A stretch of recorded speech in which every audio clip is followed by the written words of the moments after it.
Hello, everyone. We're so happy and so pleased and so excited to have Amara with us today. Amara is going to be talking to us a bit about her project and her involvement with the curriculum project. That was a collaboration between the Center for Excellence in Learning and Teaching, the Office of Social Innovation, and the Urban Water Research Center. Amara, can you tell us a little bit about yourself, introduce yourself a bit, maybe as well as what course you did this project in, and then we'll go from there. For sure. So my name's Amara. I am a fourth year student in the Early Childhood Studies program at X University, and I'm also pursuing a minor in sociology. And I'm originally from British Columbia, from the lands of the Lekwungen speaking peoples, which is colonially known as Victoria, BC. And currently I reside in downtown Toronto, where I'm calling from right now. And I was in Professor Ava Jewell's Special Topics in Indigenous Feminisms course. I loved that course so much. Can you tell us a bit about the specific project that you did for that course? Yes, so my project was one of our assignments was to do a sentiment analysis, it was called, which basically draws on an Indigenous feminist theorist, Diane Million's felt theory. And so I chose to look at the comments on a short form video from CBC where there was Black and Indigenous youth advocates from so-called Canada at the UN climate conference that happened when the forum was taking place. And they were discussing the concept of environmental racism and how that infects their communities here in so-called Canada. And I looked at the comments, and a lot of them were where we were talking about empathy and apathy, but these were comments that had, I said, antipathy, which is just an outright disdain for something. They're basically hate comments.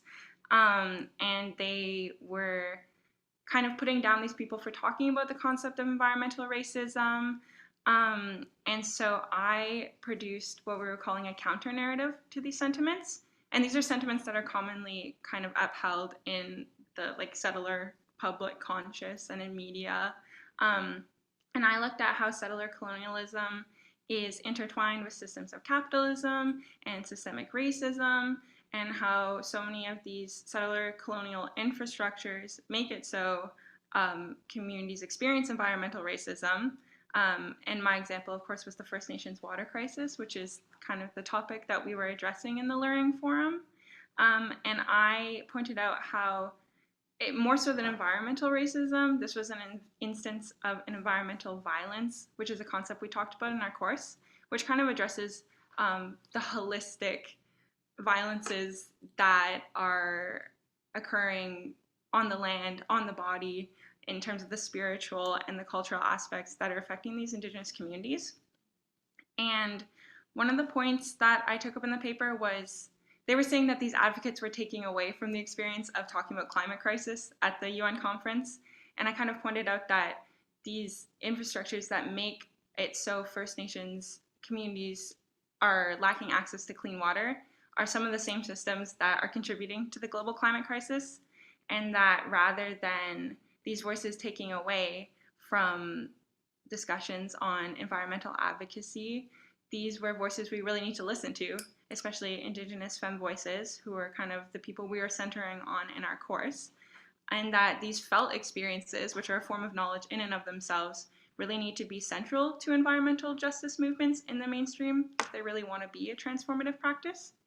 And then on top of that, I also did a creative piece, which I was so proud of. And I drew on inspiration from Christy Belcourt, who's a Métis artist who does these black backgrounds a lot of the time with bright florals in the front, and it's like a dot art. And then also an artist, a Black artist in Canada her name's Anna Binta Diallo, and she does collage work.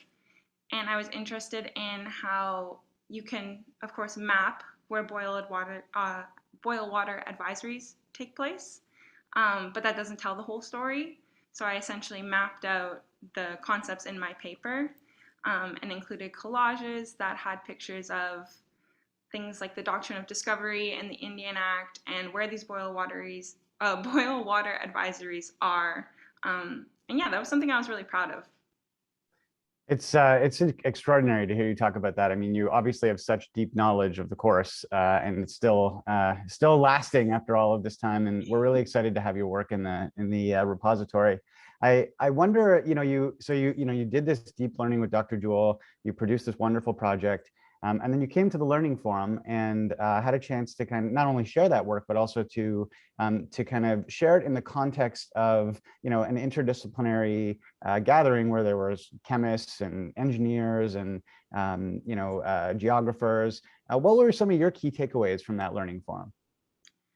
So the learning farm took place at a really meaningful time for me because it was when I was starting my graduate school applications.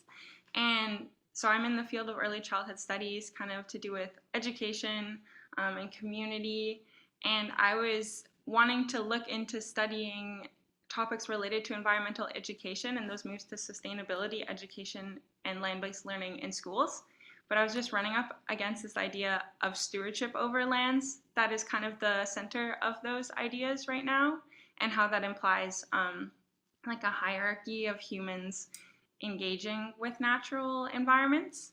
So when I went to the Learning Forum, Elder Dorothy Taylor was discussing how instead of stewardship, you can kind of reconceptualize that in terms of kinship with environments and also with people and places. And that was a really important idea for me that kind of has continued just in my personal experience and how I engage with the world, and then also in my academic work. And I run into the idea again. Another way to frame it was I was at a talk with Robin Kimmerer, and she was calling, instead of sustainability, saying mutually sustaining relationships. So that was one takeaway from the Learning Forum that I had from the kind of talk with Elder Dorothy Taylor. And then in terms of the interdisciplinary aspect, it was really exciting to see how when you can kind of come under a united framework or discourse or like speak the same language, so to say, that you can, even for me, who's so far removed from chemical engineering, and I didn't always understand what they were necessarily pointing to in even their presentations, when we got to those breakout rooms, we could really have those discussions to draw connections between one another because we were all coming from the same place. And I think that is helpful if you're thinking about working towards solutions for either reconciliatory action or decolonial change, depending kind of where you're at in your journey with thinking about ongoing settler colonialism. So I really like that peer environment. I like that we all were even just working with the idea of apathy to empathy, like that's something that everyone could kind of understand and relate to. So having that united discourse and framework was really, really meaningful. That's great. That's wonderful to hear about the importance of peer interaction and also being in that room with people from other disciplines.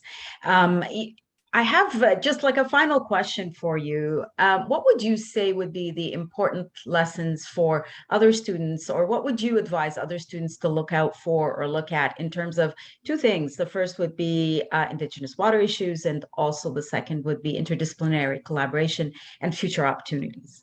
Okay, I do really love this question.